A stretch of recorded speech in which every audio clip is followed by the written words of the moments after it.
static stream. I keep forgetting. Right, let's pause this. Be right back.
Okie dokie. So, yeah, this is wild. Basically, huh, the chat window. Are you supposed to have? Or you'll just pick up if someone's there. Doesn't matter. Yeah. So basically, I have this project, which you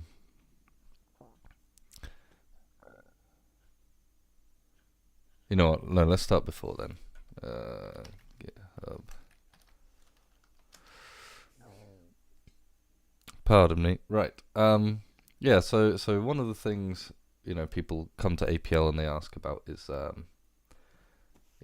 do I use packages?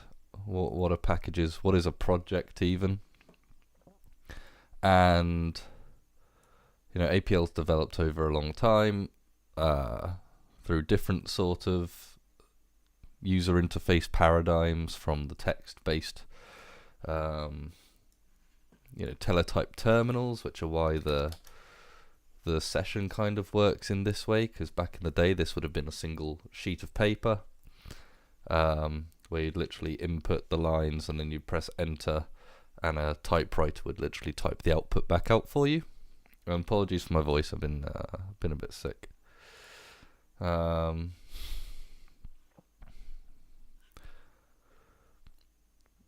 then the fact that it's been implemented mainly as commercial closed source languages for the longest time and still continues to be in the mainstream. And it's developed from the concept of like a binary blob workspace, which would have been to do with saving on space compared to text-based representations. But these days, everyone wants their source code to be text files, so things like Link have developed that way. And all these independent software houses, being very able and capable of developing their own solutions, often from scratch, or easily modifying something that they've taken from somewhere else, to solve all kinds of problems. A package manager and a collection of packages hasn't really evolved for APL. We have Apple Cart. Is it -B for browser? Yep. The APL idiom lists are arguably one step in that kind of direction. These kind of one-liners that are long enough that you're not likely to remember by heart, especially if you don't use them all the time. But they're useful, and you want to be able to draw on that. And that sort of evolved into the Apple Cart thing, as well as and these are also in Apple Cart, so I don't know if trees probably, yeah. Defens, which some people mistake for being the Dyalog package, utility library. It's not that. It's what defens is things that John Scholes found interesting and wanted to share, and some of those are generally useful functions and operators and concepts, and really nice explanations of things. Things like the tree traversal. I mean, it's a nested thing, and there's some work going on at the minute about using trees in a usable but efficient manner. But that's a good point. Stuff to do with strings, converting from hexadecimal, etc. Data compression, algorithms, things like this. And then, there are some other things like, the turtle graphics, Sudoku solver, things that you wouldn't really consider, packages that people ought to be relying on in their code. And the other thing that doesn't exist with defens really is a kind of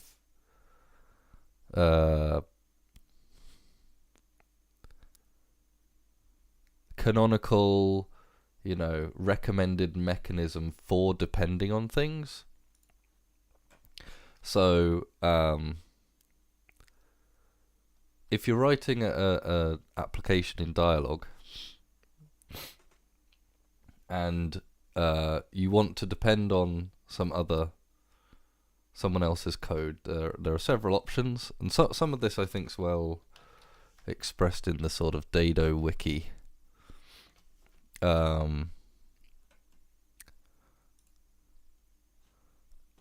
Stuff about what is a package. I think it's the philosophy and other nonsense on the use of packages. What is a package? Every time you're making a dependency, you're suddenly adding a level of complexity that is almost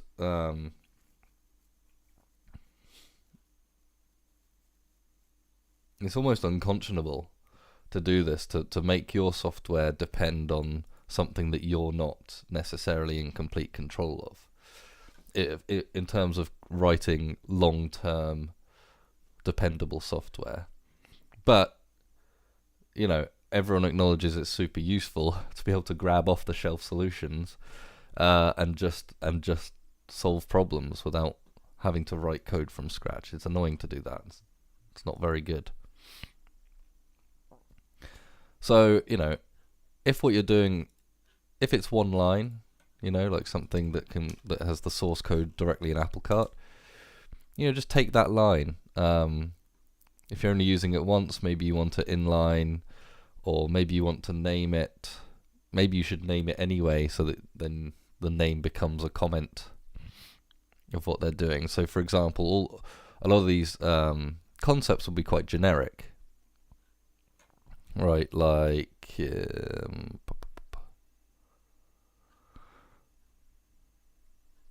Boolean vector zeros in locations Yeah, alright, let's just take this as a simple example. So say you use this piece of code and you're basically providing indices on the left and a length on the right. So 2, 5, and 8 in a... Yeah, is that not it? What am I called? It's not it.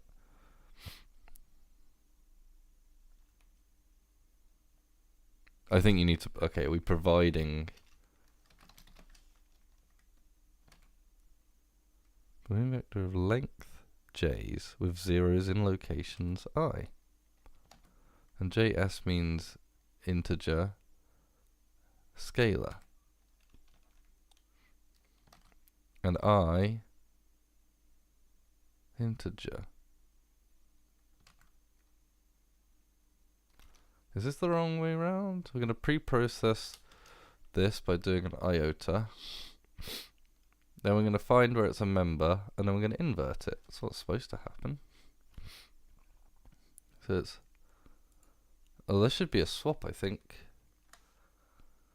member swap.iota. So I mean that's a bug.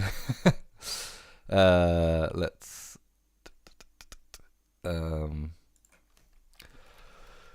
let's go ahead and report that. I really should get a more. Yeah, it's a bug report. I think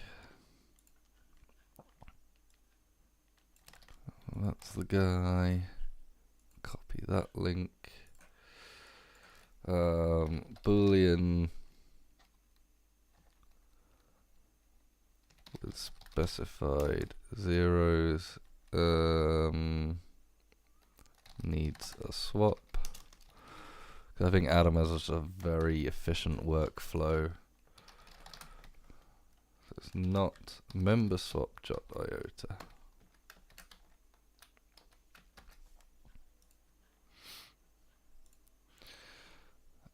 Yeah. When I open issues here, I tend to see them fixed very quickly. Right. So anyway, yeah. So in the sort of generic sense, this does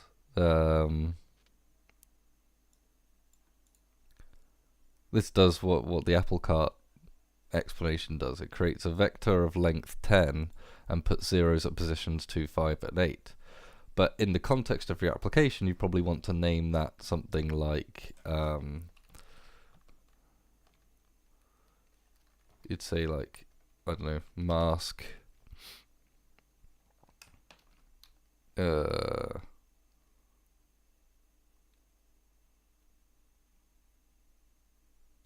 mask bad values, or that's also kind of generic, but I don't know. In the context of your application, right, you can imagine that what you're creating as a result of using this is something that's, you know, better named as something specific to your application, whatever. So there's you know, including one-liners. And then in terms of relying on defins or anything from paren lib, so ignore the first part because that's, I can't remember how I set that, but that's where all my you know, random stuff is, you know. But say you depend on sharpplot or SQAPL if you're accessing databases with SQL or something like this, then it's likely that you want to do, you know, you want some kind of build function or init or make or whatever you want to call it. And what you should do is take, I think it could be SQA init,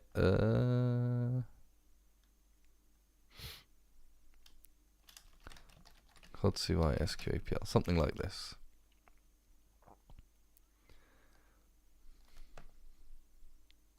Or hex copy from defins.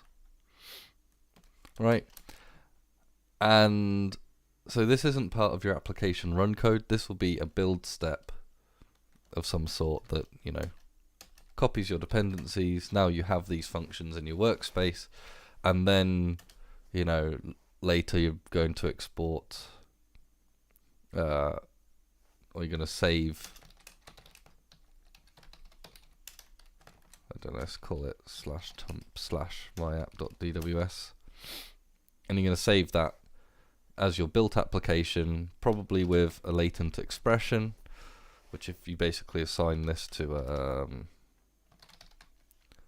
some APL expression, you know, if it takes an argument, you might give a dummy argument or something, and then when the workspace is loaded, it runs that expression. And that's sort of how APL applications traditionally were like developed and distributed, and how they continue to be distributed. But what are the issues? So defins, that comes with Dyalog, so that's okay. The apple cart, you're copying the source, so that's all going to be very reliable. But what's only really been properly addressed recently is the idea of a proper package manager of the sort like PyPy and the pip mechanisms, or conda or whatever, and npm, and, you know, the sort of node package manager in that kind of sense, where You've got repositories of packages, and you've got like a single unified interface for saying my application depends on this other package, which is like some collection of code that does a specific thing. And I want to be able to check the versions, make sure that my application is using a compatible version, or a specific version. Check whether there are newer versions that I might want to update. All these sorts of things you want to do with packages. And there are a couple of things that have sort of been satisfying that recently. So one is Tatin.dev by APL team, and there's also a project manager that comes along with that, or not comes along with it, but is compatible in some sense. And the other one is something called Dado by the Carlyle group, and this is something that they've been using internally or developed internally for a long time. And Dado does all of the things from linking text files on the file system with APL code and arrays in the workspace, or whatever options. Having a package manager that can talk to, or has an awareness of packages, can manage dependencies and things like that, and doing the build process, or loading a project and loading all its dependencies at the same time and letting you work in that way. And then also, deploying, not deploying, but like making releases. But it's very opinionated. It's completely dependent on using Git and GitHub, I think. So, and it also, I think, is noted in the documentation somewhere. Wiki. Right. There's a thing called, where is it?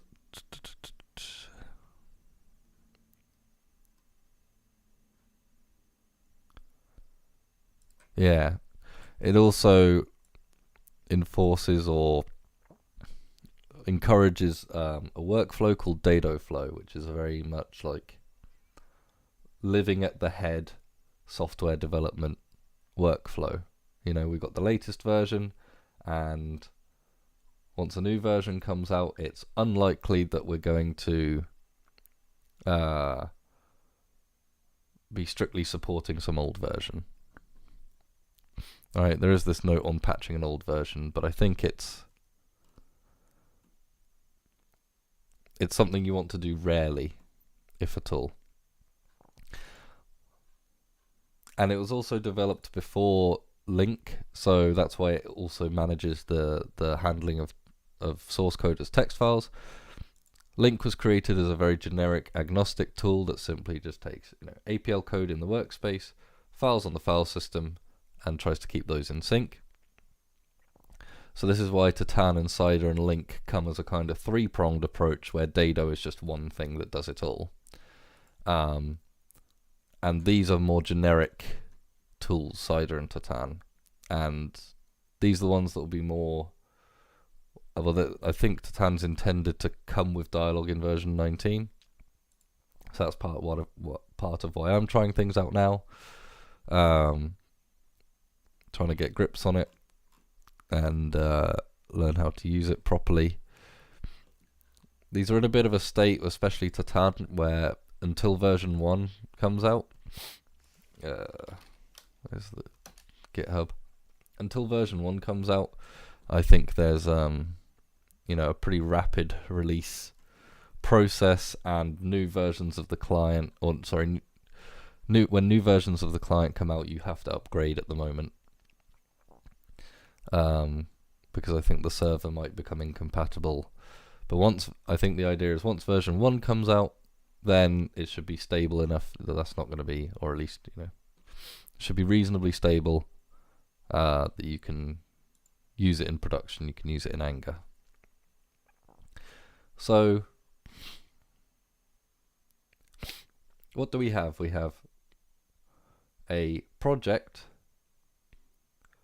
which is some collection of code which you use, which you need. You have sort of two sides to it. You've got the development side, it's the code, it's your source code for that you're actually writing. It's the source code, it's whatever format the code of your dependencies, things that you might rely on, or even compiled DLL, shared libraries, image files, other non-code files, all that sort of stuff that comes together for your development environment, in which you're able to load up you can load up your development environment, and you can develop your code. And then there's the concept of a package, which is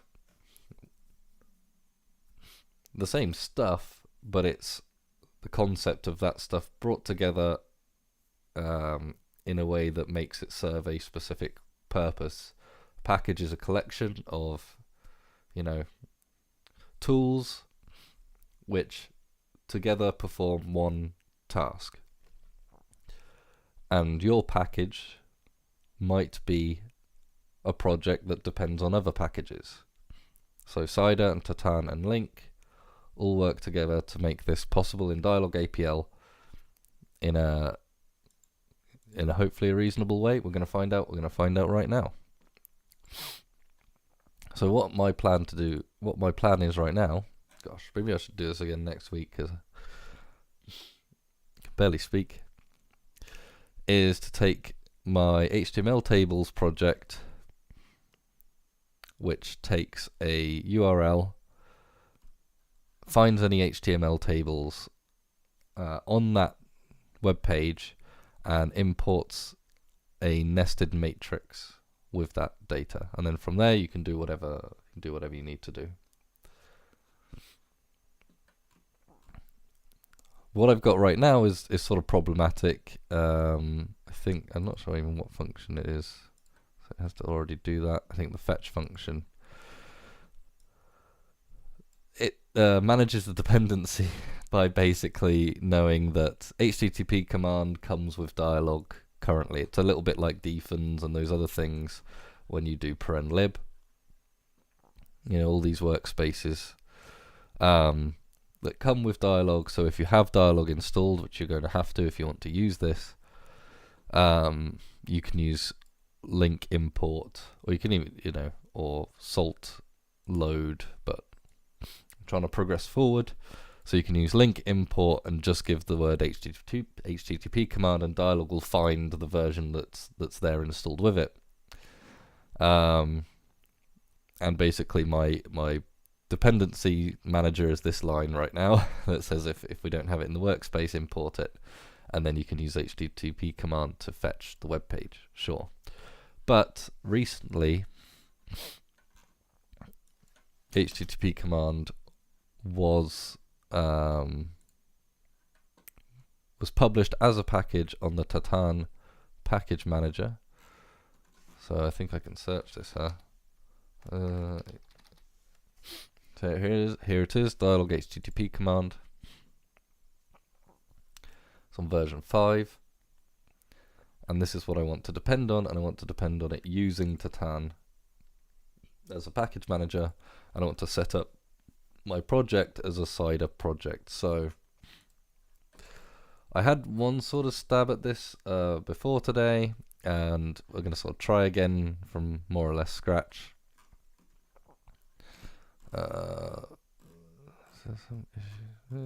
Maybe this is all the documentation. There might be some more. So just to quickly show, installing Cider and Tatin, they're both sort of user command based tools fundamentally. So you sort of click here to download the zip of the latest version, download that wherever, and then you go to your downloads,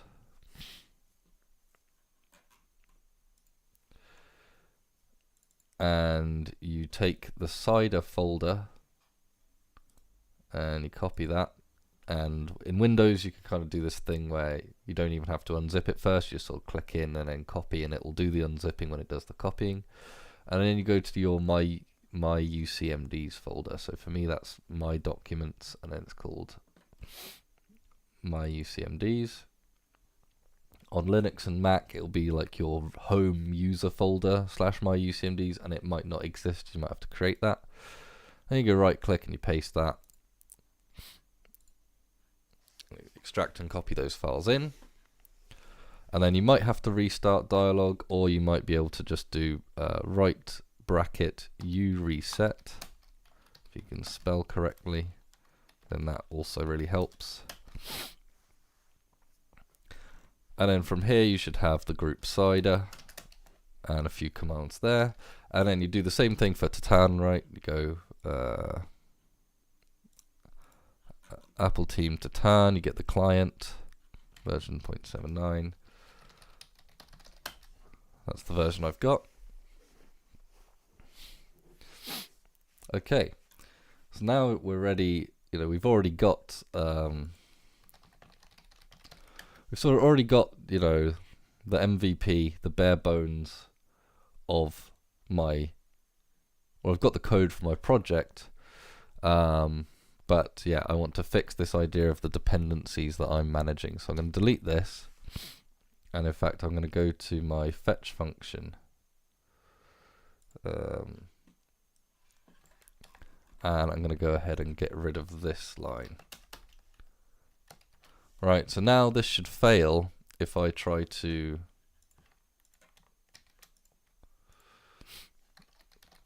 import my HTML tables code, and I try to get all the tables from let's use the W3 Schools HTML tables page, and no undefined HTTP command, right?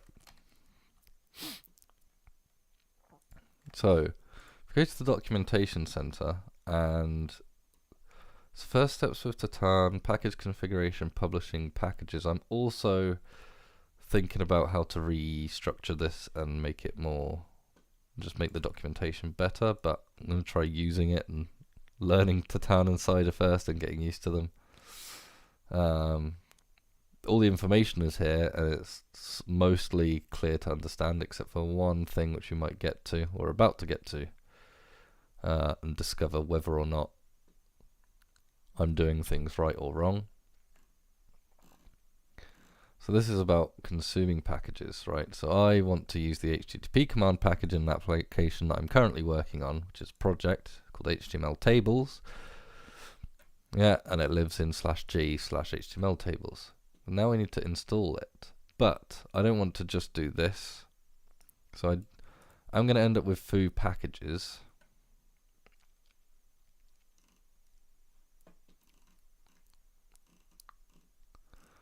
But there is Cider, Tatin and Cider. If the project manager Cider is installed, you may take advantage of it. This is what I'm trying to do, and where I sort of fell over before. I could do the part, you do Tatin install package, HTTP command, and then a folder, which is usually a subfolder of the project. So this is one thing I'm a little unsure about at the moment, and I don't know whether this is the best. I'm guessing this is the best practice, but I don't know if people will be into this, or if it's flexible enough you can do it a different way. But it seems to me currently that the source code for any given package installed via Tatin is going to live as a subfolder in packages, like I've got here. You can see I've got the remnants. I've deleted some of this stuff. It's just folders now, because Git deletes the files but doesn't do anything with the folders. But that means if I have several projects that all depend on the HTTP command of the same version, then I'm going to be installing that repeatedly in lots of different places. Now, I don't actually know that much about package management, and part of me wonders if actually, you know, the Python experience you get is nice, right? You sort of do here's Anaconda, so you can do like your conda install package, And it seems like that sort of environment, in this environment, I have now access to that, and anything I use can depend on that. And then PyPy has its own rules about declaring what's dependent on what.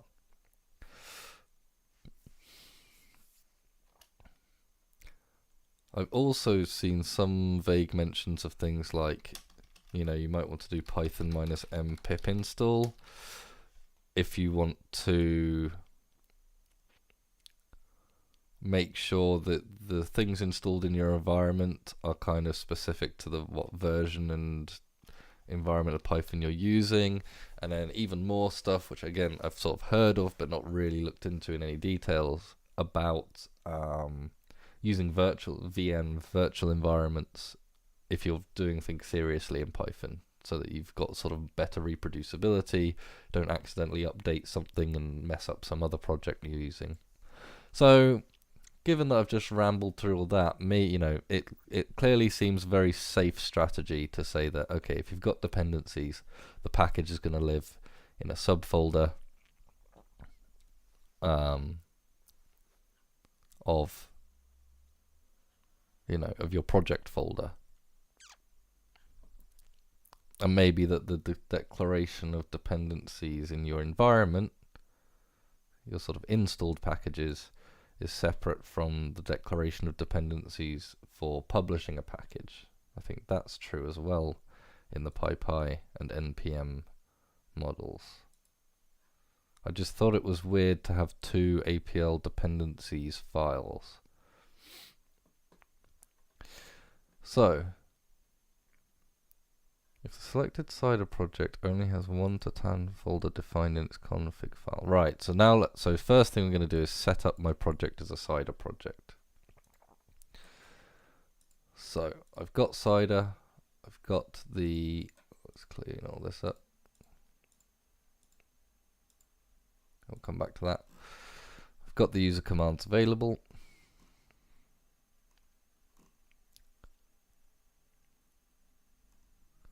If you use open project, that's for a project that already exists, but this bit of documentation has all of the details about how what the system actually does when you load a project.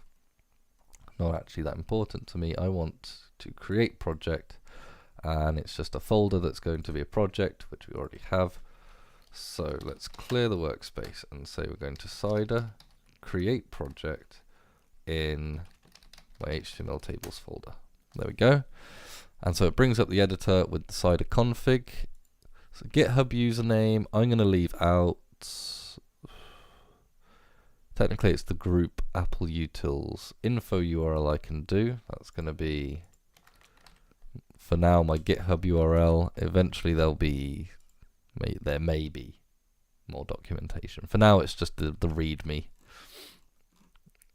is the documentation for now. In it, that's it tells you here. Tells you somewhere. Oh, there are docs. There's a docs folder and user guide.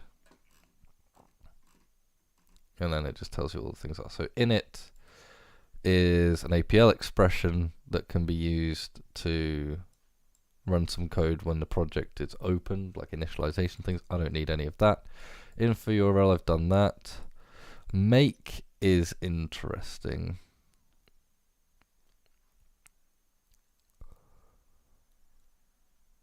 So it's I guess it returns a text vector or prints some characters into the session, and it tells you like this is what you should do to create a new version. And then I could automate that, create a function that increments the version number, maybe exports a workspace version of the project as well. For this type of utility, that's not important, especially to start with. And, run tests as, again, it outputs an expression that tells you how to run the tests. I don't have any tests yet. That's bad. Maybe we'll do that next stream or something. Because I've got a bug to fix as well. But let's make tests. But I want to get set up as a project, and then hopefully future development should be like nice and smooth. And then next stream, yeah, maybe we do tests. That's a good idea. Oh right, so there's an APL team project set of utilities called APL Git 2, and it's basically cover functions for doing common Git things, which I'm not using because I'm using source tree, and I kind of like to context switch when I'm checking, checking my code and making commits and stuff. So that's why I'm gonna ignore this and keep doing what I'm doing. But it looks like that's why you need the GitHub username if you want to use the APL Git 2 commands. It needs your credentials. So it depends on Dyalog's link. I'm not particularly interested in that right now, or any of those. So I don't think I need very much. And then user is just like you can add any arbitrary configuration parameters that you want for the project. Alright, so then all I really need is the info URL. I will be putting my source into Apple source, and the project space will be called HTML tables, and the Tatin folder will be called packages, and I'll close that. And yes, I would like to open the project. Interesting. Yeah, I mean there's nothing there yet. So whatever. But now we've got the Cider config, and we also have Apple source, which is empty. But what I'm going to do first is move all the code files into the source folder. And I've got this docs folder, but I'm not really using it right now. So let's delete that. Okay.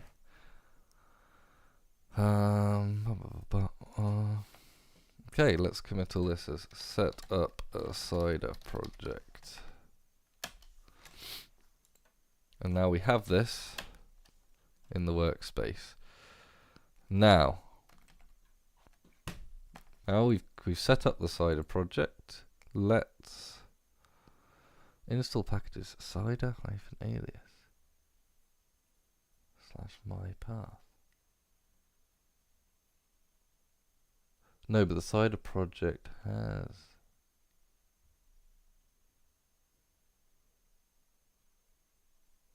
install packages project. They may specify a Cider alias.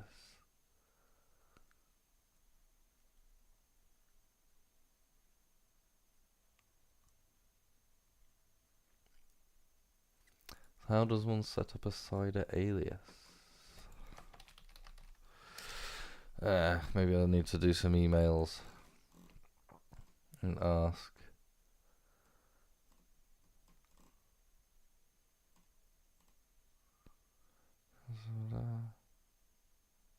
Checking dependencies before publishing to the principal Tatin registry is a good idea. In such a scenario, you may install release candidates into a project, but of course not with a release candidate.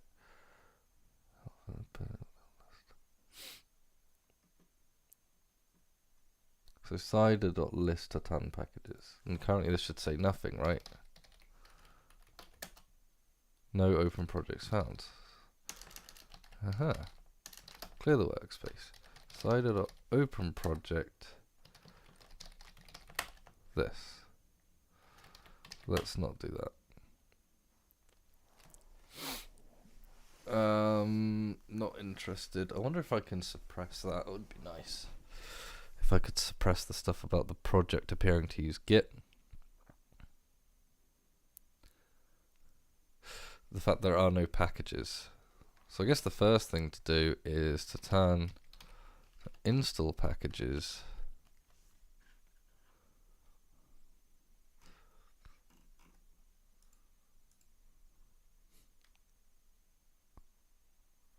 Packs version name.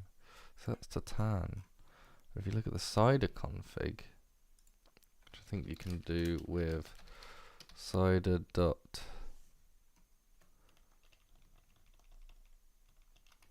view config minus edit g HTML tables.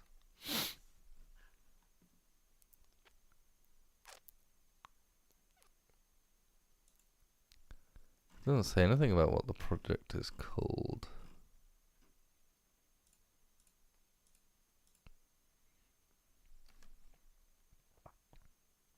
Or about an alias or anything. So I'm gonna have to find out about that. I'm not really sure. So let's just try install package then. Not sure where to get Cider alias from, but we know where we can get package name because we know that, and we know the folder we want to put it in. So Tatin.install packages HTTP command into GHTML tables packages. No. Yes, so the project is open. So we've installed that.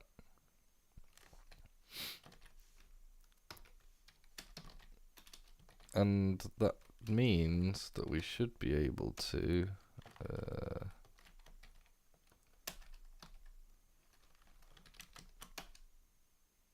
no.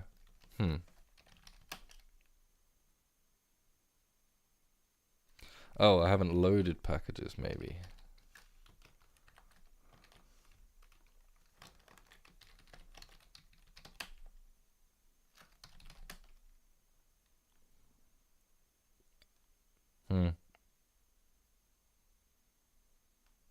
Not huge on that. Cider, open project. Don't care about that. It has loaded a package.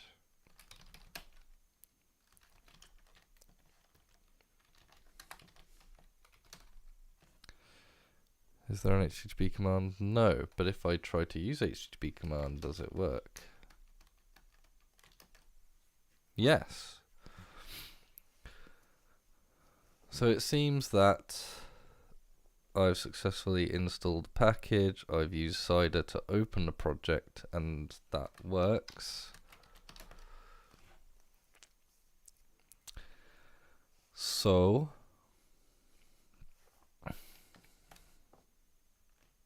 now I can like develop my code using the version of HTTP command which can be updated. Look at that. Do I have this one? Is this an empty folder? I'll delete it. Yeah, okay. So delete 515. Version 516 is out. I could have specified the exact version when I installed the package, but I just want the latest one, so I just left that. So when I load the Cider project, it uses this APL dependencies file, which literally just has the one dependency I have. And it uses that, and then it asks me things like, should I see if there's a new version or whatever. Okay. So if I didn't have Cider, I would have to do a link, create, between wherever namespace, or I'd probably do it in the HTML tables namespace, and this, and my folder. I'd have to create the link myself, and then I would have to do load packages every time in order to get my, and I'd have to, I guess, do that explicitly even if I had loads of dependencies. With Cider, it does all that for me. Okay, so when I open a project, it opens the project and its dependencies. That's nice. So now I want to do publishing packages. So package ID, I have a group name, APL utils, package name, HTML tables, version number, we'll get to that.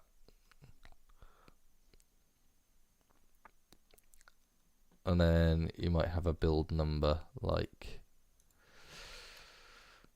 Tatin has this 1229 build number.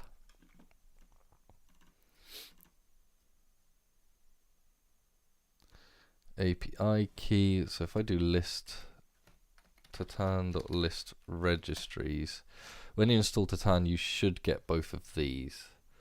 And you should get, now I'm going to do this very dangerous thing that you should never do on stream, but luckily I do not have a private API key yet that I'm dealing with. But if you basically do Tatin dot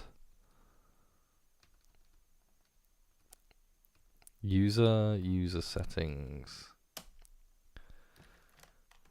minus edit. So you can see on the principal server, I have no API key. If I attempt to publish there, I'll get rejected. The Tatin test server, which exists for just for what I'm about to do, is just trying things out, learning the ropes. There's no guarantees about whether your package will stay up there or whatever. The API key is just this, Tatin test API key. So I have that. If I get eventually a real API key, I must be very careful to never print out my user settings. Maybe I should request that this gets a warning, because it's such a dangerous thing to be able to output like that. But of course, I mean, luckily, if you're at the point where you're requesting a principal server API key from Kai, from the Tatin devs, then hopefully by that point you know what you're doing and you know how to be careful. Okay. So then there's a bunch of details about groups, or if you're creating your own Tatin server, which is possible. I don't really care about this. I just want to publish package. So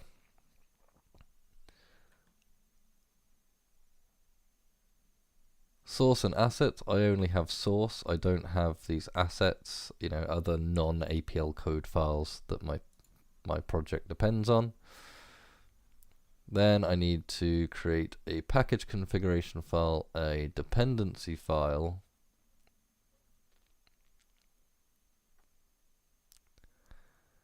you can specify a dependency does not exist. That's fine. Well, mine does.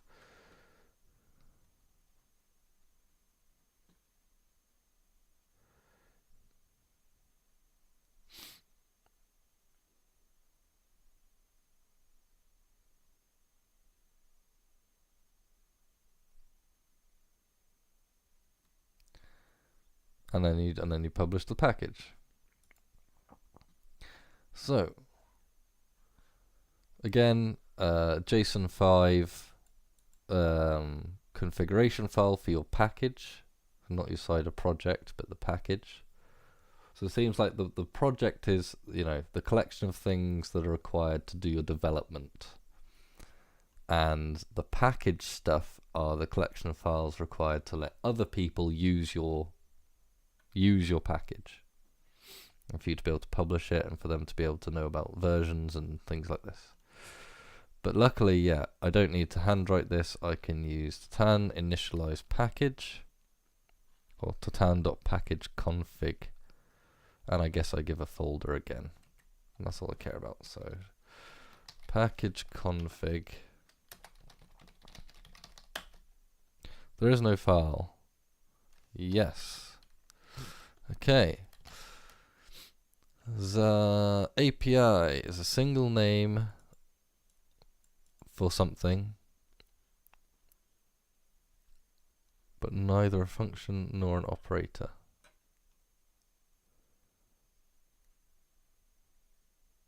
The package consists of a single class. Alright, so in these scenarios, here's what to do. So mine... Excuse me. Oh, Christ. Alright, my package consists of a single namespace. And it does have this API function getAll, but I'm not willing to tie myself down to saying that is the API function. Single functional operator. The package consists of several objects. So the gotcha here, if you're doing this, is that your package, when imported by someone else using Tatin load packages, or when using install packages.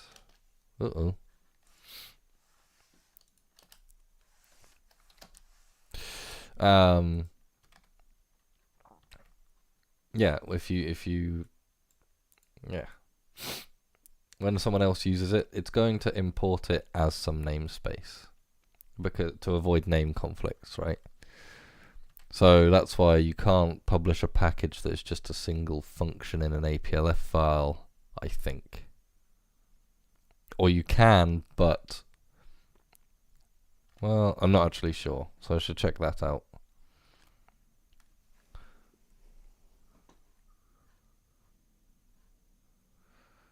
You must not specify the name of a function or an operator as the API in any of these cases. Right, exactly.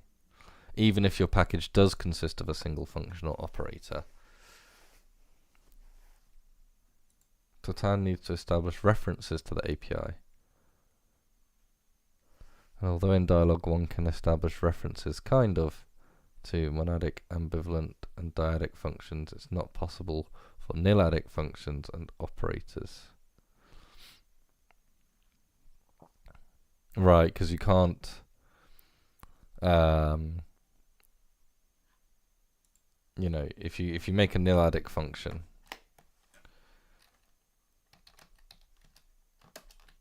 like this, and it just does something, right? If you have a function that takes arguments, you can assign a reference, or you can assign a name as a kind of copy of it. So it'd be like that, and you can do that with like all kinds of functions. So now the word copy acts as a reference to plus, not really a reference, it's actually a deep copy of the source code itself. Right, 3, 2 plus omega times alpha. You do copy 2 gets copy. If you modify this, copy 2 is unaffected. Right, you know how references work, hopefully. Watch the video about namespaces to know that these are not namespaces. But if you have a niladic function, then actually you cannot do this.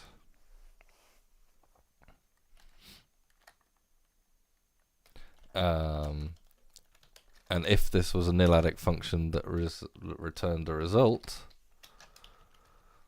then even worse, well, arguably even worse, copy would just get the value of the result.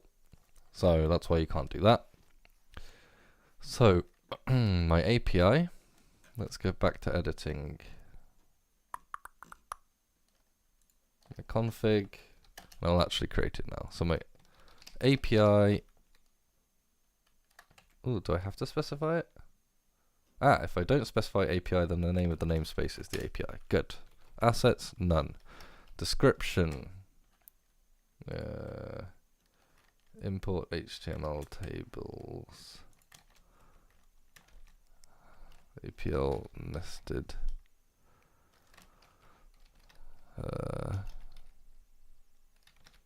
matrices.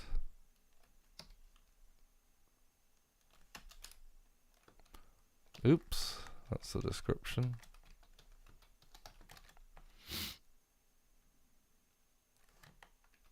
Import HTML tables as APL nested matrices. Documentation is the same place as the info for now. The group is Apple utils. Info URL in the same thing. Maybe I should put /readme. Is that allowed?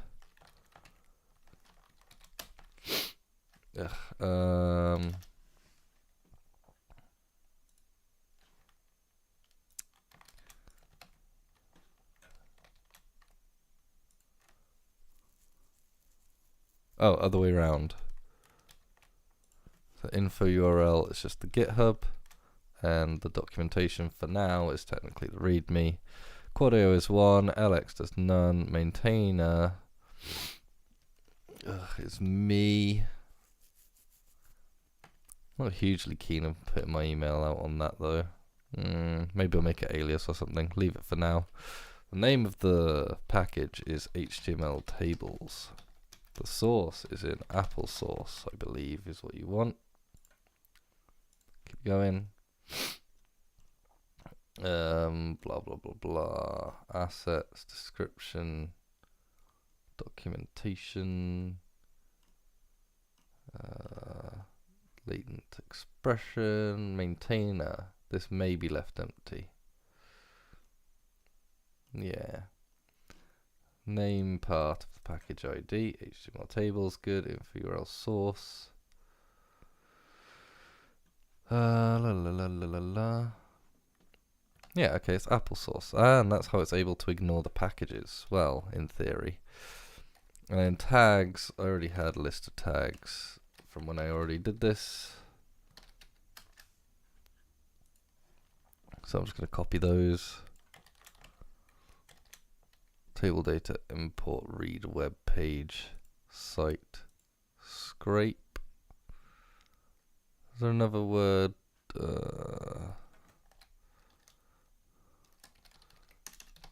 Yeah, let's put grid in there. Version. Okay, so this is where it's funky because I'm on version 0.003. Now, interesting thing is if my version in here says 0.0.3, and this is quite nice, and I try to Tatin.publish package, and then what's the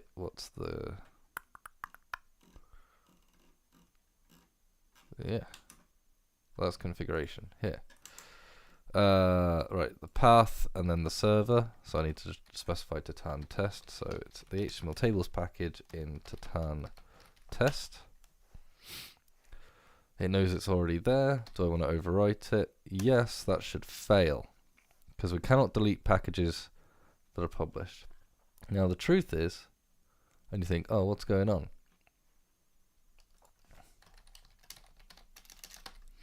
If I edit the package config, the truth is the version, the name, group, and version number all together specify this package. And if those are identical, then we're going to get this rejection. So if I just increment the version like this, then I can publish the package. And there we go.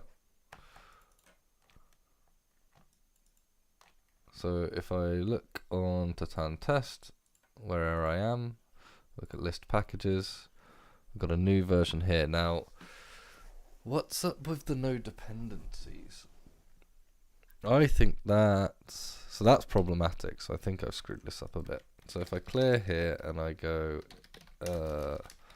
load packages HTML tables,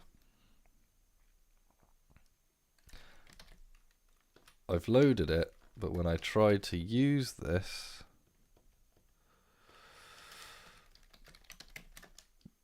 yeah, we've not loaded the dependencies. Okay. And so what I'm missing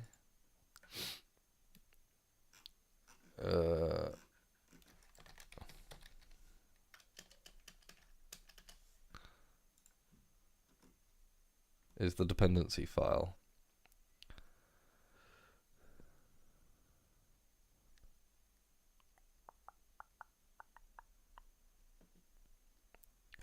And annoyingly, this section doesn't actually tell you, so I need to add that. Make that to do no. Tatin publishing packages. The dependency file should say how to create one. I don't believe there's a. Oh, Tatin.package dependencies. HTML tables. Edit.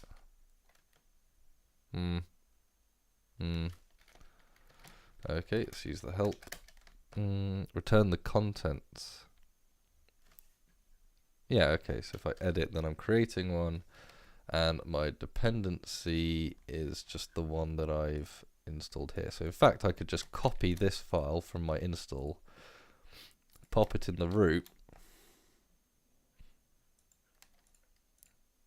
No? Come on, Windows. Copy, HTML tables, paste. Okay, now I have to go back to my package config, in current version number. So that's one of the things in the make, the cider.make.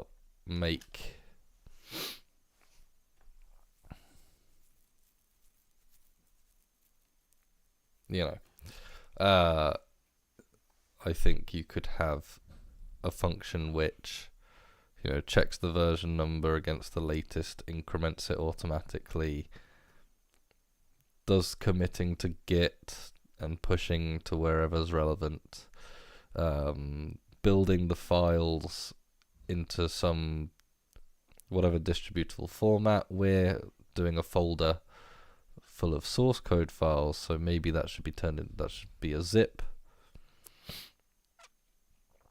and then published up to GitHub, or at least just building the things, and then I could manually create the release. You don't really want to do that. You want to automate it as much as possible. So maybe these are things that I can investigate in future streams. But for now, let's publish a new version of the package.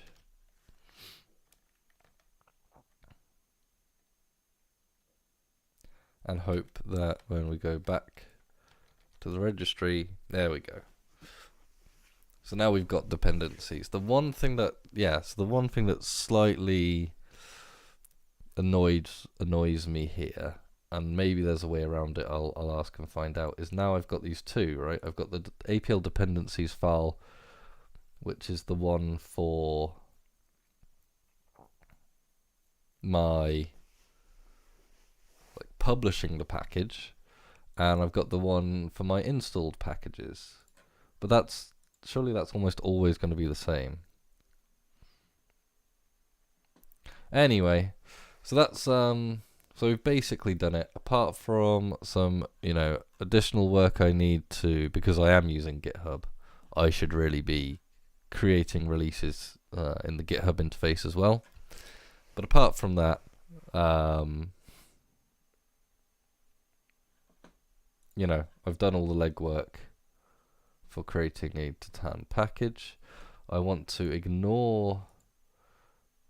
Right, exactly. You don't want to be publishing the package source along with your thing. So we want to ignore the package. Okay, so maybe this all now makes sense as to why you need two.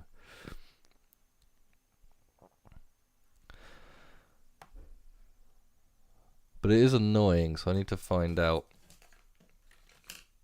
And that's my to-do. Keep APL dependencies.txt in sync in a Cider project. I had to find out how to do that, but for now, ignore everything beneath packages.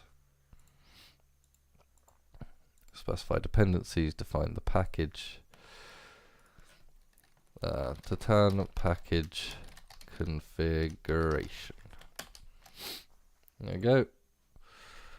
So I'm not merging this yet, but the work is up there on my fork in the Tatin branch.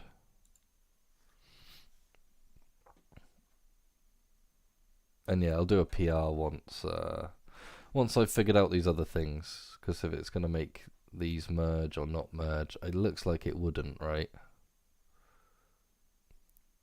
But is it possible for Cider to recognize this even if the dependencies live in a packages subfolder?